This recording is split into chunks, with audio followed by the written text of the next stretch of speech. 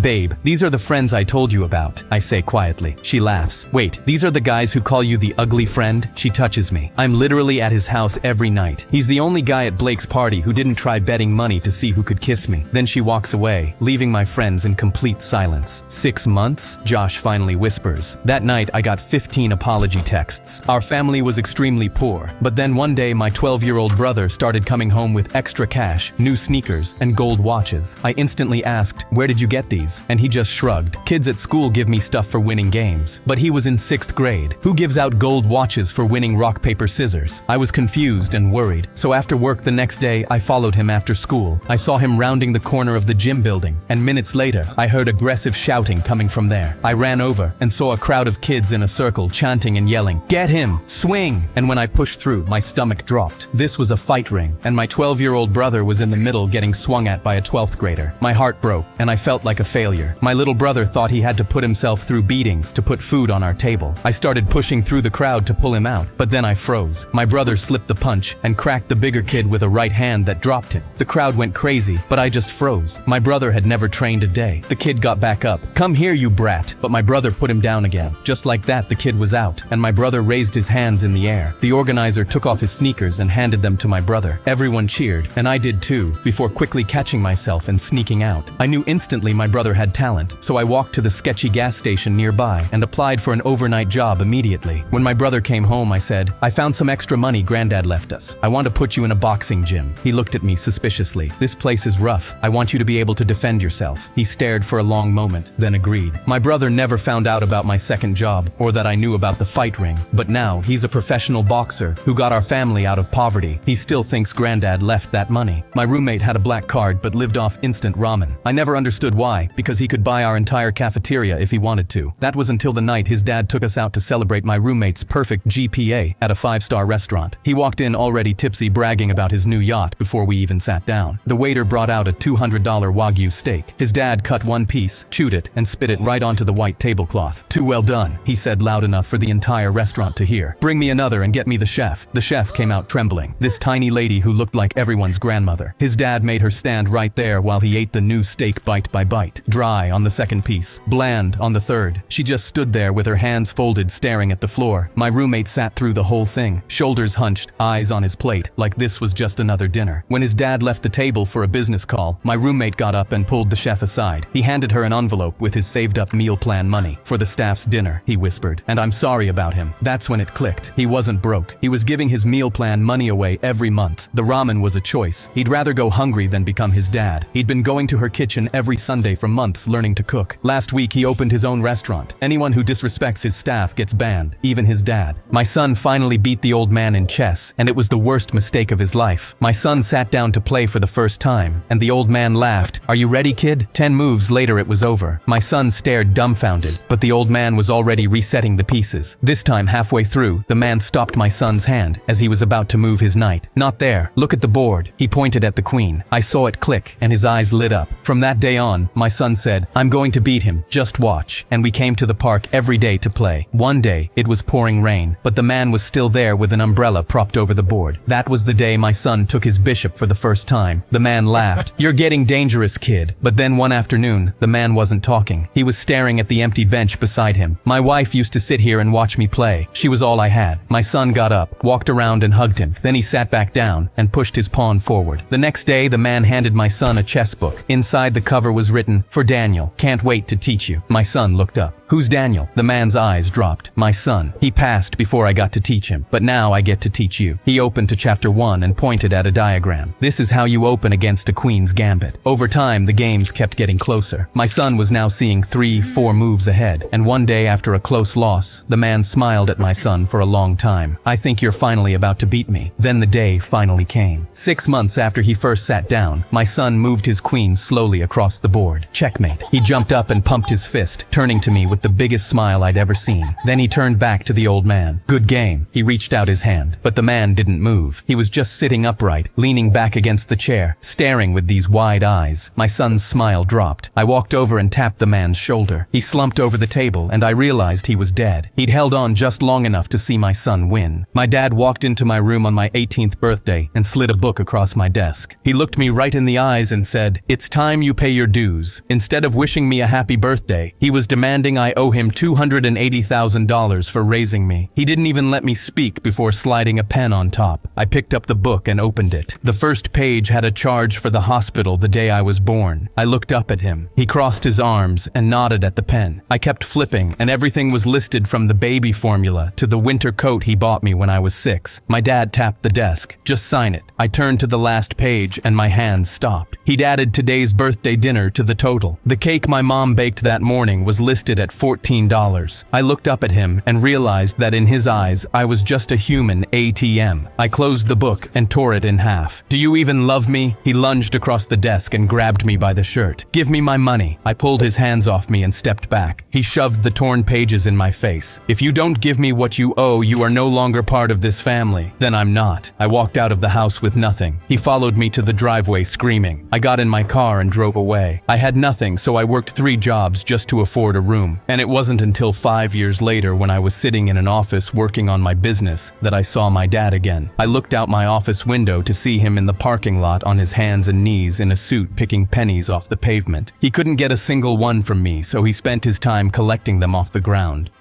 Right before my mom picked me up from school, a girl grabbed me. "Please, can I hop in the back of your car?" She was crying. "What? Why? Please, my mom's gonna be here any minute. Don't let her take me." I had never seen her before, and everyone was staring. "Please, there's no time. Just let me get in." I didn't know what to do. She was so scared. I couldn't leave her. "Okay, just tell me what's going on when you get in." I opened the back door for her, and she immediately hugged me, saying, "Oh my God, thank you." My mom instantly saw her crying. "Oh my God, what happened?" The girl instantly broke down. "I'm sorry. I just heard my mom mom on the phone this morning. She was setting up a buyer for me. We were both shocked. A buyer? Like your mom was gonna sell you? The girl nodded, still crying. Yes, to the creepy men who always watch me. My mom looked horrified. She immediately reached for her phone, dialing 911, but the girl shouted, "No, please just drive. They'll see me here." My mom looked at me and without hesitation put the car in drive. We rolled out of the parking lot, but as I looked around, there was nobody else there. Shouldn't your mom be here by now? But she stayed quiet. "Don't worry, honey, I'm taking you straight to the police station." But I noticed she wasn't crying anymore. I heard her whisper, "Oh yeah, I'm gonna need police for sure. You'll see." This was getting really weird now. But then I saw the reflection of the flashing lights. There was a police SUV coming up behind us, then another, and then a third. We were boxed in. "Police, get your ass out of the car now." "Mom, what's happening?" But when I looked at the girl, she wasn't scared. The cops all approached the car with their guns drawn. My mom yelled, "Officers, what did we do? You're under arrest for kidnapping this young girl." They grabbed my mom, but she said, "No, you don't understand. She's in danger. Her mom was trying to sell her." But then an older woman stepped out from behind the cops. The girl ran up and hugged her, yelling, "Mom, thank God." I was really confused now. Her mom pointed at us. "That's the woman who kidnapped my daughter from school. They were gonna take her." But I yelled, "No, please. That girl lied to us. She doesn't even go to our school." But her mom already had an excuse. "Yes, she does. Look at her backpack. It has the school logo on it." But when I said that, I noticed the cops looking at her weird. He looked suspicious. He said, "Wait, his Story Middle School? You go there?" The girl nodded quickly, but she looked nervous. "So you have classes with Marcus Chen?" She instantly said, "Yes, we're really good friends." Then, the cop grabbed the woman and took out his handcuffs. "Wait, what did we do?" "Ma'am, there is no Marcus Chen. Everyone knows that name is fake. They both went to jail, and they never pulled that scam again." Our teacher slammed a stack of papers on his desk and looked at every one of us. 30 years I've been doing this. Not once has every student failed my test until now. He was red in the face, pacing like a caged animal. He handed my test back. 4 out of 25. I looked at the first answer. It was the same one I'd written on my flashcards the night before. This was our midterm, half our final grade. He looked at the class and said, "Every single one of you is going to summer school. I'm calling all of your parents tonight." Kids started panicking. He picked up the phone like he was about to start dialing. I raised my hand. "Sir, are you sure you graded this properly?" He slammed the phone down. "Are you calling me incompetent?" He snatched the answer key off his desk and held it up to the class. "Does this look wrong to you?" Someone from the back yelled, "Yeah, it says Spanish quiz." He looked at the paper in his hand, then at us, then back at it. The color drained from his face. He put the key down and slid it under a folder. "I'm still disappointed in all of you. The whole class lost it." He pointed at me. "Sit down. That's detention for getting up without permission." I was still in my seat. He sat down without a word and pulled out the real answer key. For 20 minutes, the only sound was his pen scratching across paper, while the entire class watched in silence. When he finished, we all passed. I got a 94. He never apologized. He just stared at his desk until the bell rang. On the way out, I leaned over and whispered, "30 years, sir. You might want to get your eyes checked." My wife texted me a photo of my son's empty plate with the caption, "He ate all his broccoli without complaining," and I felt my whole body go cold. My son has never eaten a vegetable. We have tried bribery, begging, and blending them into smoothies. He picked microscopic pieces of spinach out of a chocolate smoothie, gagged like he'd been poisoned, and didn't trust me for a week. I called her immediately, and she cheerfully told me our son was taking a bath. But my son has not taken a bath since he was 4 years old. I knew something was going wrong. I ran out of the office and was doing 60 before I even made it out of the parking garage. I called 911, and the dispatcher didn't believe me until I told her about the hunger strike he staged because my wife put a single pea on his plate as a joke. "We're sending units," she said. I was still 5 minutes out. I called my retired cop neighbor and asked him to watch the house. He told me there was a truck in the driveway that he didn't recognize, and every blind in the house was closed. My wife never closes those blinds because our son likes to watch for my car. I pulled onto our street and slammed on the brakes when I saw 3 police cars and an ambulance. The officers had their weapons pointed at my front door. I jumped out of my car and one tackled me into the ground before I made it 10 feet. "There's a man inside with a knife. We are handling this." Then I heard my son crying and the sound of glass shattering. The officers rushed the door, screaming. A crash. Then an officer came out carrying my son. 2 more were dragging a man in handcuffs with blood streaming down his face. My wife stumbled out behind them. The man had broken in through the back door. He held a knife to her throat and made her text me something normal so I wouldn't come home early from work. "How did you think of the broccoli?" She looked at me with mascara running down her face. 4 years of fighting him every night. I knew you would know. I looked down at my son clinging to my leg. "Daddy, I didn't really eat the broccoli. I promise." My friend in the back seat yelled, "There's no cops, just go." So I looked both ways and ran the red light. But as soon as I did, red and blue lights lit up right behind us. Both my friends in the back seat started screaming at me to floor it and lose him. I hadn't had a single drink all night, but they'd had enough for all 3 of us. The cop was at my window before I even put it in park. I handed him my license and my friend leaned over my shoulder. "Officer, he's actually a really good driver." The cop raised an eyebrow. "Sir, have you been drinking tonight?" My friend sat up straight. "No sir, we were at a library." "A library at 2 in the morning?" "It was a 24-hour library. For studying." I shook my head. The cop opened the back doors and both my friends spilled out. One of them grabbed the window crank trying to pull himself up. The other one stood up and his whole body started rocking back and forth. The cop looked at me. "You're clearly sober, but I still have to write you a ticket for the light." One of my friends stumbled over. "Officer, what if we pay the ticket right now?" He reached into his pocket and pulled out a handful of Monopoly money. "I've got like 500 here." The cop stared at the bills. "Sir, that's not real money." My friend looked down at the bills. "That explains why McDonald's wouldn't take it earlier." The cop bit his lip trying not to laugh. My other friend yelled, "Wait, I can fix this," and tried to do a cartwheel. He went sideways and landed face first in a bush. The cop handed me the ticket shaking his head, and my friend tried getting up from the bush and fell right back into it.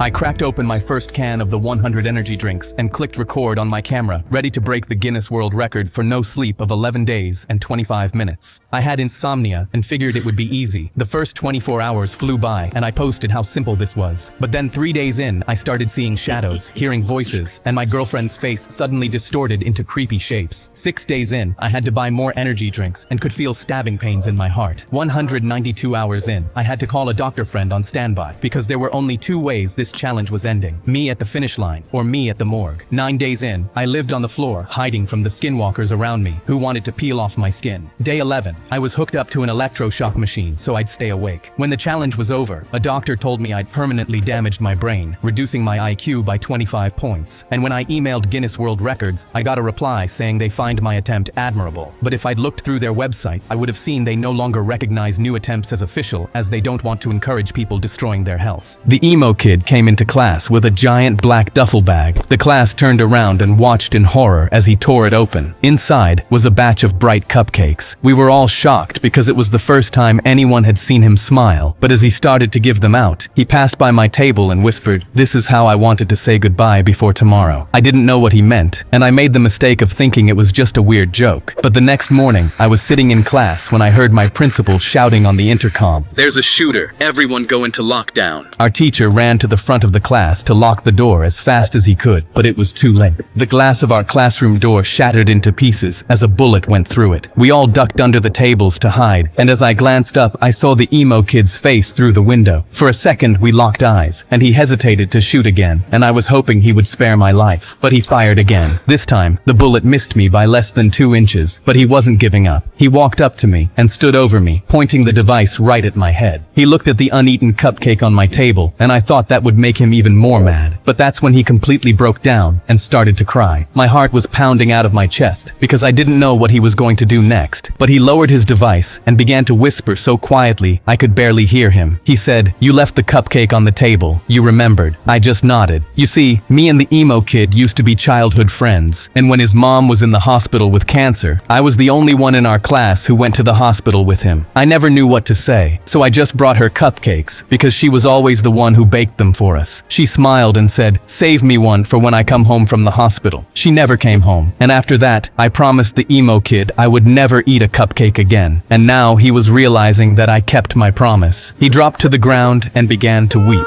The SWAT team wasted no time in barging into the classroom and escorting him out. Turns out he had already injured over 10 students, so he was given life in prison. A woman in Target told me to take off my hoodie and give it to her son. I was in the checkout line wearing my Minecraft hoodie when a kid ran over and said, "Mom, that's Minecraft, I want it." She walked over, looked me up and down, and said, "Give it to my son." I told her no, and that my little brother gave it to me before he passed away. She didn't even blink. "I don't care. You're a grown man wearing a kid's video game. Give it to my son. He'd actually appreciate it." I almost laughed. "I'm not giving you my hoodie." She didn't move. "Just hand it over, and I'll pay you $10 for it." "I just told you my brother gave me this before he died. It's not for sale." She rolled her eyes. $20, final offer. I said no, and tried to step step around her, but she grabbed the bottom of my hoodie and pulled. I yanked it back and held it against my chest. "Don't touch me." Everyone in line went quiet. She turned around and screamed for the manager. "This man has been bothering my son since we got in line. He keeps showing off his shirt trying to get my kid's attention. I want him removed." Her son was standing right there looking confused. The manager walked over, and before I could say a word, she pointed at me. "He's harassing my child. Check the cameras if you don't believe me." So he did. The manager came back with a security guard and walked right past me and stopped in front of her. "Ma'am, the camera shows you approaching this customer, grabbing his clothing and causing a disturbance. He never touched or spoke to your child." She didn't say anything. "We're going to need you to leave the store." She started yelling that the footage was wrong and that I started it, but the security guard was already walking her toward the door. She tripped over the curb on the way out and ate concrete. Her son looked down at her and said, "Mom, I didn't ask you to do all that." The cashier rang up my groceries, looked at my hoodie, and said, "Cool shirt, by the way." I looked down at the little creeper face on the sleeve, and for a second, I could hear my brother laughing at the whole thing. "Thanks," I said. "It's my favorite." I saw my older brother trying to open a water bottle for his crush. His arms were shaking, and his crush laughed to his best friend. "Garrett's so weak, I should have asked you for help instead." I felt bad for him, so that night I put on One Punch Man to cheer him up. By the end of the episode, his eyes were sparkling. If Saitama can go from weak to invincible, so can I. I just need to train like him. Garrett started the next morning, doing 100 push-ups, 100 sit-ups, 100 squats, and a 10-kilometer run, and within 2 months, his arms had definition, and his chest filled out his shirts. His crush started watching him do pull-ups at the gym, and she'd ask about his anime workout. He'd flex and quote Saitama, "I'm just a guy who's a hero for fun." We all cheered him on, but then I found Garrett punching concrete walls. "I'm removing my limiters," he'd explain, wrapping them in bloody gauze. He passed out mid-squat in the garage a week later. I begged him to take rest days, but he just dropped into another set. Saitama never rested. When he hit 220 pounds, he started walking up to strangers asking them to test his power level, but all of them hit the ground before Garrett even broke a sweat. He'd walk away disappointed every time looking for someone bigger. So when Garrett spotted a cop built like a freight train on the shoulder of the road, he pulled over, foaming at the mouth, saying, "This is my moment," and was out of the car before I could grab him. The cop drew his weapon when Garrett raised his fists at him. "Drop your hands, get on the ground," Garrett screamed. "One punch is all I need," and charged towards him. The first shot hit his thigh, but he kept going. The second tore through his shoulder, and the third punched into his spine as he fell. I was already screaming and running toward him as Garrett laid on the ground with blood pooling fast. I'm supposed to be invincible, just like Saitama. Garrett is paralyzed from the chest down now, and his massive arms shake every time he tries to open a water bottle. My phone buzzed at 2 a.m., but when I answered, I heard my wife say, "Please come pick me up. My car won't start, and some guy just tried to rob me." She was terrified, and I immediately said, "Coming, babe." I ran out the door, driving to the hospital she worked at. I pulled into the parking lot, but I didn't see her car anywhere. I reached for my phone, but when I felt my pocket, it wasn't there. I forgot it on the bed. The only other person in the parking lot was a young girl in her car, and I started to get worried. Oh my God, did she get kidnapped? I ran over to the girl. "Excuse me, did you see my wife? She said she was in danger." The girl looked scared. "Oh my God, someone just tried to rob me too. My boyfriend's supposed to be here any minute." I started freaking out. I ran into the hospital and saw her co-workers. "My wife just got kidnapped out there. Please, we have to call the police." They just looked at me weird. "What are you doing? Call them."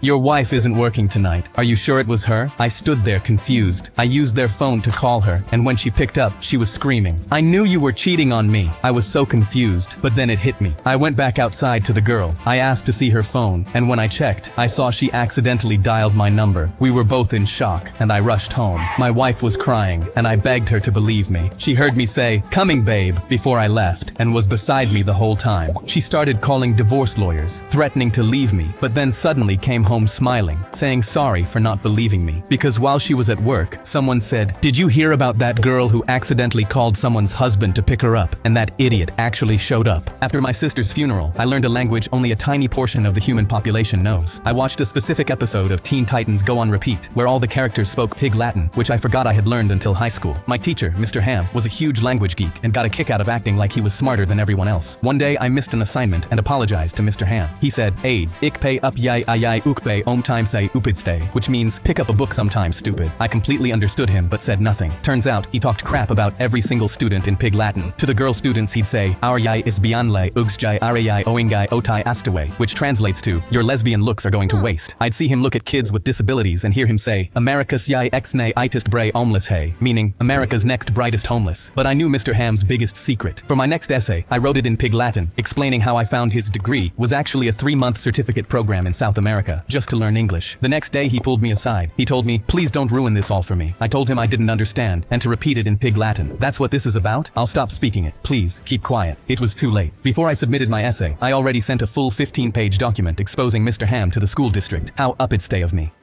My mom burst out crying because my little brother Andrew had been in bed for weeks. He had brain cancer, and my dad said, only a miracle can save him now. We all cried together, but when my little sister Tess overheard this, she got an idea. She broke open her secret piggy bank and snuck out the back door. She walked to the pharmacy, and when she walked in, she shouted, "Hey, I need help!" The pharmacist was confused, but walked over and asked, "What do you need help with?" "My brother's really sick. Daddy says he needs a miracle. How much do miracles cost?" The pharmacist was confused. He laughed and said, "I'm sorry, but we don't sell miracles here." Tess was frustrated and started to cry, but someone tapped her shoulder. A man standing behind her asked, "Hey there, what kind of miracle does your brother need?" Tess looked up at him. "Well, Daddy says he needs a brain operation, but they can't pay for it. I was gonna use my own money to help," but she sighed, knowing she couldn't get one. "Well, how much money do you have?" Tess held up her piggy bank and pulled out a few coins from her pocket. She counted $1.11. She was about to cry, knowing it wasn't enough. But then, the man smiled and said, "Actually, you're in luck, because that's exactly how much miracles cost." She had no idea, but the man was a neurosurgeon and did the operation for free. My mom said, "That surgery was a miracle. I wonder how much it would have cost us." Tess smiled, because she knew exactly how much a miracle cost. I thought I had a superpower. I was dead wrong. When I was little, I genuinely believed I was a superhero. Sleep man. I could fall asleep at a moment's notice and stay asleep through anything. I'd close my eyes sitting up and be out cold in seconds. My friends thought I was some kind of magician. My family made fun of me for falling asleep in school and during movies. The only weird part was that no matter how much I slept, I was always exhausted. But I figured my body just loved sleep so much it always wanted more. Then I was driving home from school one afternoon, and the sleepiness hit me like a warm, heavy blanket dropping over my whole body. The next thing I knew, I heard crunching metal and shattering glass. My arms were covered in blood. I had fallen asleep and hit the car in front of me at full speed. I stumbled out of the car shaking and saw the other driver pulling a little girl out of the back seat, both of them screaming in a way that I will never be able to unhear. I kept saying, oh God,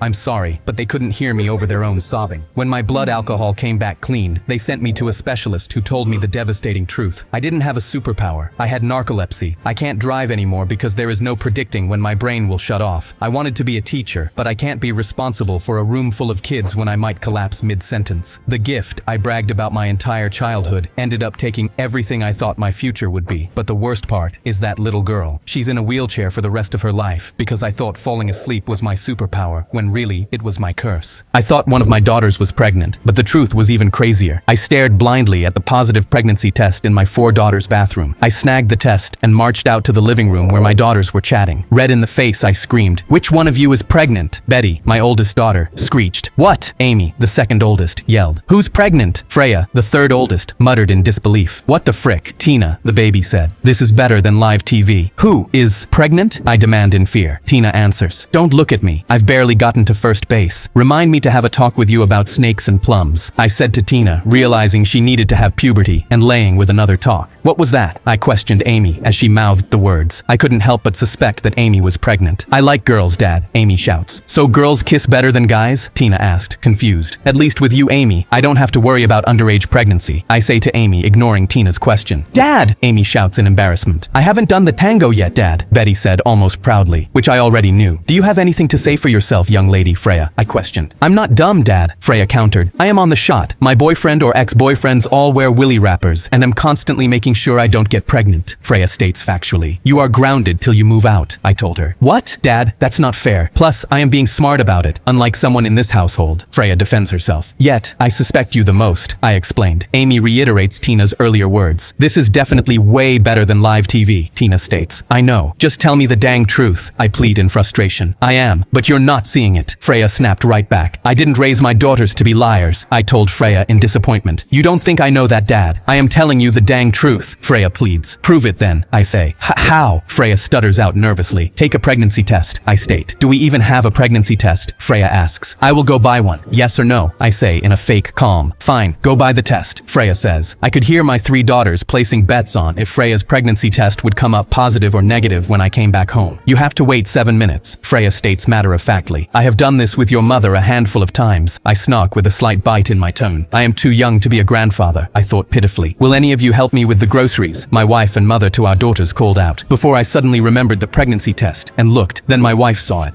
Guess you found my positive pregnancy test. I gasped at my wife as it clicked. My wife was pregnant. Then I looked at the pregnancy test on the counter. That was technically Freya's. You're both pregnant? Freya faints. Miranda gasps. And I stand in the middle of the kitchen. Tina, Amy, and Betty, as one states, definitely better than live TV. And all I can smell is popcorn. I was eating ice cream when every speaker in my house started playing the same song. When I tried to call the police, they just said, "It's not our problem that your Spotify got hacked." But they didn't know that I hadn't heard the song since I was 8 years old, eating ice cream at the kitchen table the night my brother killed our mom. It was his favorite song. 2 days later, I scooped another bowl of ice cream, and the same song started again. I tried to pause it, but someone kept unpausing it. I switched the song, and it switched back. I couldn't take it anymore, so I destroyed my fuse box. The next night, I grabbed the ice cream from the freezer. Before I even opened the lid, every TV turned on playing the music video to the song. I searched the house and found a Polaroid slipped under the front door. Our family photo from before Mom died. My face was scratched out and my blood went cold. Only my brother had that photo. My hands started shaking because it meant my worst fears were confirmed. I picked up the phone and called 911, and right when I did, my brother came through the back door. "Long time no see," he said, slowly walking towards me. "So, did you enjoy the music?" I stared at him back. "I've had a long time to think about you in prison. You know I almost got away with it, but you had to ruin everything." He lifted up his jacket to show his waistband that had a gun. He pulled the gun out and locked the front door behind him. Then he took out his phone and started playing the song at full volume. This is how it sounded that night, remember? He pointed it at me and I backed into the corner. 3. He stepped closer. 2. He put his finger on the trigger. The door kicked in on 1. That's when the police flooded my home. My brother was arrested again, and I told him, "You should have just stayed in prison." I woke up to the sound of something banging, and when I sat up, I saw one of the guards hitting my cell. He was in his 70s, and when I looked closer, he started clenching his chest and was struggling to breathe. All of the inmates loved him. He wasn't like any of the other guards. He would always sneak us extra food, and during holidays, he would buy us books and movies to watch. He started gasping for air, and by the time I realized what was happening, he was now on the floor having a heart attack. I instantly started calling for help, but none of the other guards were nearby. The entire block started waking up, freaking out, doing anything we could to get someone's attention. "Help! We need help!" But by then, he had stopped breathing, and we knew we had to act fast. He was close enough to my cell, and I knew I had no other choice. I did something strictly against the rules, and grabbed his keycard. I let myself out, and as soon as we could, someone did CPR. We all stood around, praying it would work. We took off our shirts and grabbed pillows for him to lay down. But as the inmate slammed on his chest, trying to bring him back to life, we thought he had to be gone. I saw some of the toughest guys I've ever seen tearing up. He was everyone's favorite officer, and we were all emotional. One of the biggest inmates knelt down next to him, hitting his chest in anger. "Please, wake up." And just as he slammed his fist into his chest, he shot up. He was breathing, gasping for air, and none of us could believe it. The medical team rushed in, and by some miracle, he survived. And since we saved his life, we all got our sentences reduced. "If you're going to drink, I'd rather you do it in the house," my mom said to me and my friends. She set bottles of vodka and rum on the kitchen counter. "Ground rules," she said. "Nobody leaves until morning, nobody drives, and if anyone gets sick, you come get me immediately." My best friend Seth was already reaching for the vodka. My crush Lola whispered that my mom was the coolest parent she'd ever met. Mom poured everyone's first drink herself, then disappeared upstairs. The first hour felt like a movie. Everyone was dancing and laughing way too loud. Seth kept saying he couldn't feel his face, and Lola was spinning around with her eyes closed, bumping into furniture. Some kid was giving a speech about how much he loved everyone, and 2 girls were in the corner crying about being best friends forever. Then things started getting weird. This girl came up to me and said, "You know, nobody actually thinks you're funny, right? Everyone just laughs because they feel bad for you." I tried to shake it off when Seth grabbed my shoulder. "Bro, I need to tell you something. I've been hooking up with your ex for like 2 months. I told him I needed some air, and he called after me saying he was sorry. I found Lola and told her what Seth said. He's an idiot," she said. That's when I noticed Danny watching us. He'd been acting drunker than anyone all night. He stumbled over and said to Lola, "You look like you need to sit down somewhere quiet. There's a room back here. I'll stay with you." "She's fine," I told him, but he ignored me. He started guiding her away. I followed and watched him pin her against the wall. "Everything is going to be okay," he said. That's when my mom's voice cut through the music. "Everyone stop what you're doing." Everyone went silent. She went straight to the bottles. "This is water," she said. "None of you have had a drop of alcohol." The room froze. I wanted to see who you really were when you thought you had an excuse. And now I know exactly who each of you is.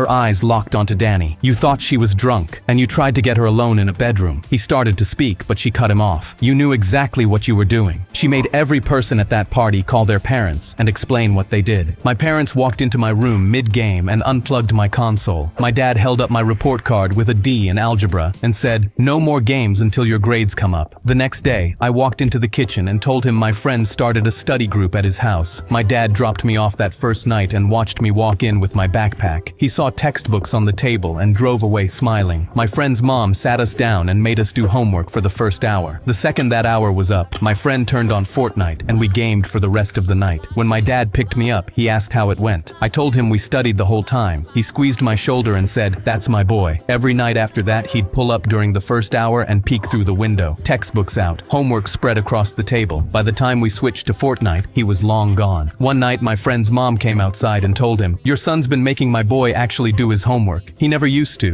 After that, my dad stopped getting out of the car. He'd just honk, and I'd come out. One night, I looked out the window, and my dad was walking up the driveway carrying a box of pizza. He was coming inside to thank my friend's parents. I jumped off the couch. I slapped my friend's arm, and he yelled, "Grab the math books." We threw the controllers under the couch cushions and had textbooks open by the time the front door opened. My dad walked in with the pizza grinning. He looked at the table covered in math books and started beaming. He pulled out his phone and took a photo of me pointing at equations in a calculus textbook. I still had a D in algebra. I just nodded and kept pointing like I knew what I was talking about while our Fortnite characters were getting eliminated in the background. My dad sent the photo to my mom, and she called me that night crying about how proud she was. He went back to honking from the driveway. To them, I was a math tutor, but really, I was top 10 in Fortnite. My parents kicked me out, and it was the best day of my life. On my 18th birthday, my brother tore open a new pair of Jordans, while I got handed a trash bag of his old clothes with a homemade birthday card on top. My adoptive mom rolled her eyes. "Nobody else loved you enough to sacrifice as much as we did for you. You should be more grateful." My dad said his favorite phrase, "If you don't like it, get out." But this time, I stuffed everything I owned into the bag and walked out. I was halfway towards the park when my birthday card slipped out.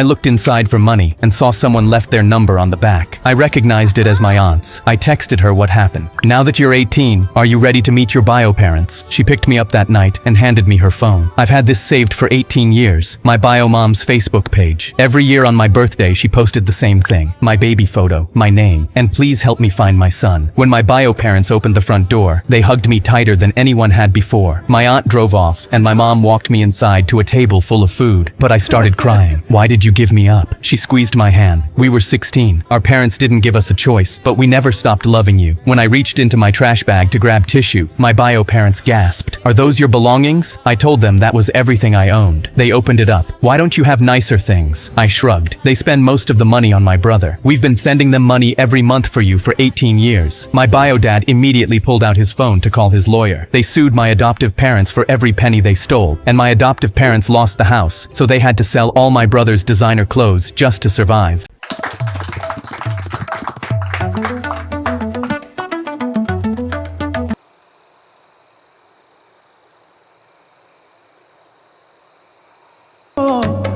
সন্ধে আকাশে খুঁজে আজ রং। না মানে এই হ্যাঁ ইয়ে ওই যে সিনেমা শাহরুখ খানের সিনেমা দেখতে দেখতে বড় হইছি না। ভয় পাচ্ছেন কেন? সামনে আসেন। আরে আরো কাছে আসেন। আকাশে খুঁজে আজ রং, জানালায় জোড়া চোখ।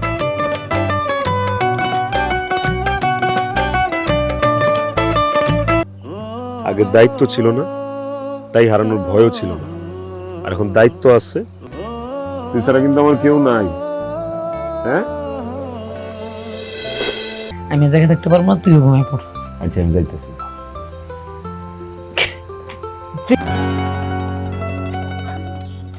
কি সমস্যা? বাচ্চা আজকে তোমার কি হয়েছে বলো তো? যখন আমি খোলা চুলে দেখি এই দিলে तुम नहीं समझोगे प्रिया।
আব্বু যে আমাদের এভাবে ছেড়ে চলে যাবে।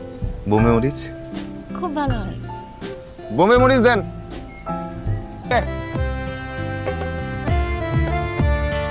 দেখতো ফুচকাটা হলো কিনা। একটু নেন না। আচ্ছা ঠিক আছে, মামা আসুক তারপর শুরু করি। আমরা সবাই মিলে তোরে মাফ করে দিল, আল্লাহ তাআলা তোর জীবনও মাফ করে।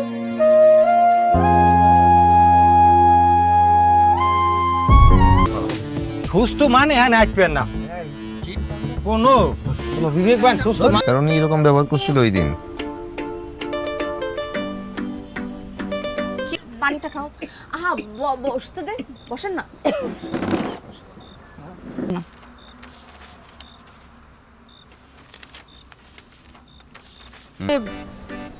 রিক্সার ব্যাটারি ডাউন হয়ে গেছে। বসেন বসেন। মা, তুমি এসব চিন্তা করো কেন? এক নাম্বারই দিছি, তোমার আম্মা ভালো হয়ে যাবে। চল। ধন্যবাদ। একটা মিনিট, আপনি মেডিকেলেরই কিছু একটা ব্যবসা করেন? তুই জানো না কি করে? কিছু খাবা না? আপনার কথা শেষ করেন, তারপর খাবেন। আসতে পারলি না, কাম কাজ গুছাইছো কিছু? না তুমি গুছাইছো? আমিও তো কিছু গুছাইতে পারিনি। নতুন ডাইরেক্টর আইছে, আইছে পর বলে মেডিকেলের অবস্থা ভালো, পাবলিক সব দেই হেনে যায়।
আমার নিজের মনে হইতেছে আমি কিং বাদশা। বেলা শেষে পেন্সিল ভাষা পেল কি? কেমন মন মরা হইয়া থাকিস? কি হয়েছে আমার বল। তোমার বাচ্চা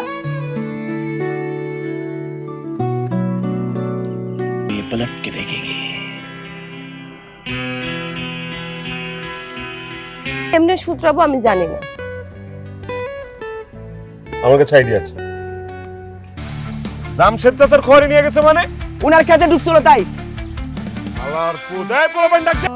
আমি তোমারে হারাইতে দিব না। এবার যাও।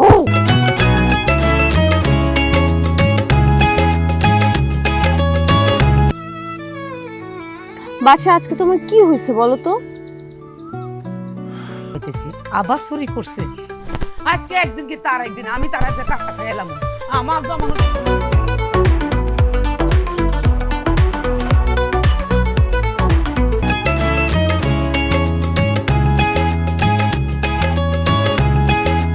কেন হ্যাঁ আমার সংসারের টাকা চুরি কইরা জমানো টাকা চুরি কইরা তুই কি করলি?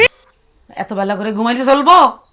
তুরু এত ভালো একটা স্বপ্ন দেখতেছিলাম আর আমার সং কইলা না। একদিন আইসো, আমার পারফরমেন্স দেখতে আইসো, দেখো মানুষ কেমনে তালি দেয়।